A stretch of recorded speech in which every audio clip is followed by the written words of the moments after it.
வணக்கம். எடப்பாடி பழனிசாமி வீட்டில் குவிந்த அதிமுகவின் நிர்வாகிகள் ஒட்டுமொத்தமாக எடப்பாடி பழனிசாமி அவர்கள் அதிமுகவை இணைப்பதற்கான எந்த ஒரு முயற்சியும் செய்யாமல் இருக்கிறார். திராவிட முன்னேற்றக் கழகம் 2026 சட்டமன்ற தேர்தலுக்கான பணிகளை தற்பொழுதே தொடங்க ஆரம்பித்து விட்டார்கள். குறிப்பாக திராவிட முன்னேற்றக் கழகம் 200 தொகுதிகளுக்கு மேலாக 2026 நடைபெறக்கூடிய சட்டமன்ற தேர்தலில் வெற்றியடைய வேண்டும் என்று தொண்டர்கள் மாவட்ட செயலாளர்களையும் நிர்வாகிகளையும் அழைத்து ஆலோசனை கூட்டமும் வெற்றிகரமாக முடிவடைந்து விட்டது. ஆனால் அதிமுக இன்னமும் மக்களவை தேர்தல் தோல்விகள் பற்றி ஆலோசனை செய்து வருகிறது. இதற்கு எதற்காக 7 நாட்கள் வரை ஆலோசனை செய்ய வேண்டும்? ஒரே காரணம்தான், அதிமுகவின் தொண்டர்கள் ஒற்றுமையாக இல்லை. அதன் மூலமாக சிறப்பான பணிகளை செய்ய முடியவில்லை. ஒரு தொகுதியில் 3 அணிகளாக பிரிந்திருந்தால் அதிமுகவின் தொண்டர்கள் யாருக்கு வாக்குகளை செலுத்த முடியும்? மிகவும் இது மோசமான சூழ்நிலையாகத்தான் இது பார்க்கப்படுகிறது. எடப்பாடி பழனிசாமி அவர்கள் தைரியமானவராக இருந்தால் ஒரு பொதுக்கூட்டத்தை ஒன்றை நடத்தட்டும்.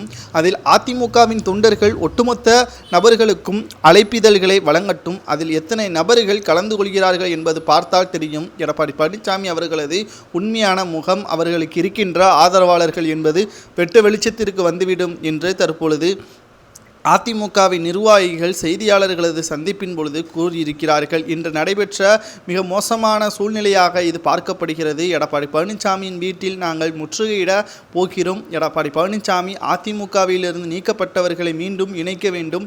இல்லை என்றால் அதிமுகவின் அவைத்தலைவர் தமிழ்மகன் உசேன் அவர்கள் எடப்பாடி பழனிசாமியின் பொதுச்செயலாளரை பறித்து மீண்டும் பொதுச்செயலாளருக்கான தேர்தலை நடத்த வேண்டும் என்பதையும் தெள்ளத் தெளிவாக கூறியிருக்கிறார். இதன் மூலமாக மாவட்ட செயலாளர்களும் நிர்வாகிகளும் என்ன கூறுகிறார்களோ அதை தலைமை செயல்பட்டால் நிச்சயமாக தொண்டர்களது எதிர்காலமும் அதிமுகவின் வளர்ச்சியும் வெற்றியும் நிச்சயமாக ஏற்படுத்தப்படும் என்பதையும் மாவட்ட செயலாளர்கள் கூறியிருப்பது பேசும் பொருளாக மாறியிருக்கிறது.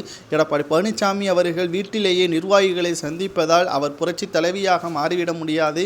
போயஸ் கார்டனில் ஜெயலலிதா அவர்கள்தான் மாவட்ட செயலாளர்களையோ அல்லது மாநில அதிகாரிகளையோ அமைச்சர்களையோ நிர்வாகிகளையோ சந்தித்து வருவார். அதே பாணியில் சென்னையிலிருந்து சேலத்திற்கு வந்து முன்னாள் அமைச்சர்கள், நிர்வாகிகள், மாவட்ட செயலாளர்கள் எடப்பாடி பழனிசாமியை சந்திக்கக்கூடிய சூழ்நிலை இருக்கிறது. இது முற்றிலும் தவறானது.